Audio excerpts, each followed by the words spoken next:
आज आपण इयत्ता 6वीच्या नवीन अभ्यासक्रमामधील इतिहासाचा पाठ 3 हडप्पा संस्कृती या पाठाचा स्वाध्याय पाहूया. प्रश्न पहिला, त्यामधला दिलेल्या पर्यायांपैकी योग्य पर्याय निवडा. आता इथे आपण डायरेक्ट उत्तर पर्यायामधून निवडून लिहिलेले आहे. पहिला प्रश्न आहे त्यातला, हडप्पा संस्कृतीचा शोध टिंबटिंब या नदीकाठी लागला. उत्तर आहे सिंधू. 2. हडप्पा संस्कृतीतील महास्नानगृह टिंबटिंब या ठिकाणी सापडले. उत्तर आहे मोहेंजो-दडो. 3. हडप्पा संस्कृतीतील टिंबटिंब या शहराच्या ठिकाणी गोदी सापडली आहे. उत्तर आहे लोथल. ब. चूक की बरोबर ते लिहा. 1. दूरवरच्या प्रदेशांशी असलेला व्यापार हे हडप्पा संस्कृतीच्या विस्ताराचे प्रमुख कारण होते. हे विधान बरोबर आहे. 2. हडप्पा संस्कृतीतील लोक सार्वजनिक आरोग्याबाबत जागरूक नव्हते. हे विधान चूक आहे.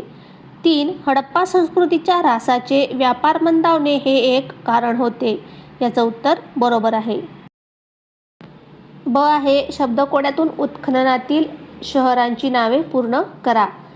हडप्पा, लोथल, मोहेंजोदाडो, धोलावीरा, राखीगढी, कालीबंगन ही शहरे या कोड्यात आपण लिहून दाखवलेली आहेत. प्रश्न 3, टिपा लिहा. 1. मोहेंजोदाडो येथील महास्नानगृह. उत्तर, मोहेंजोदाडो येथे सापडलेले भव्य जलकुंड म्हणजे महास्नानगृह. पाणी झिरपू नये म्हणून ते आतून पक्क्या विटांनी बांधले होते. 3. कुंडातील पाणी बदलण्याची उत्तम सोय होती आणि आजूबाजूला कपडे बदलण्यासाठी खोल्या होत्या. 2. हडप्पाकालीन वस्त्र व दागिने. वस्त्र, स्त्री पुरुष दोघेही गुडघ्यापर्यंतचे वस्त्र आणि उपरणे वापरत असत. ते सुती आणि रेशमी कपड्यांचा वापर करत. दागिने, सोने, चांदी, तांबे, मोती आणि मौल्यवान खड्यांचे विविध अलंकार बनवले जात. लोक कंठहार, कर्णभूषणे, बांगड्या, अंगठ्या आणि कंबरपट्टा यांसारखे दागिने हौसेने घालत. 3. हडप्पाकालीन कला आणि मनोरंजन. उत्तर, कला, मातीची नक्षीदार भांडी, प्राण्यांची चित्रे असलेल्या मुद्रा, काशाचा नर्तकीचा पुतळा आणि दगडाचा राजे धर्मगुरूचा पुतळा यांवरून त्यांच्या प्रगत कलेची साक्ष मिळते. मनोरंजन, फिरणाऱ्या चाकाची मातीची गाडी, शिट्ट्या, भिंगऱ्या आणि प्राण्यांच्या प्रतिकृती यांचा मनोरंजनासाठी वापर करत. प्रश्न 4, पाठातील नकाशाचे निरीक्षण करा व प्रश्नांची उत्तरे लिहा. 1. भारतातील राजस्थान या राज्यातील हडप्पा संस्कृतीच्या कोणत्याही एका स्थळाचे नाव लिहा. उत्तर, कालीबंगन. 2. भारताच्या आंतरराष्ट्रीय सीमेबाहेरील हडप्पा संस्कृतीच्या कोणत्याही एका स्थळाचे नाव लिहा. उत्तर, मोहेंजो-दडो. 3. मंडा हे हडप्पा संस्कृतीचे स्थळ कोणत्या नदीच्या काठतीरावर आहे. उत्तर, चिनाब नदी. 4. दायमाबाद हे हडप्पा संस्कृतीचे स्थळ वर्तमान काळातील भारतातील कोणत्या राज्यात आहे. उत्तर, महाराष्ट्र.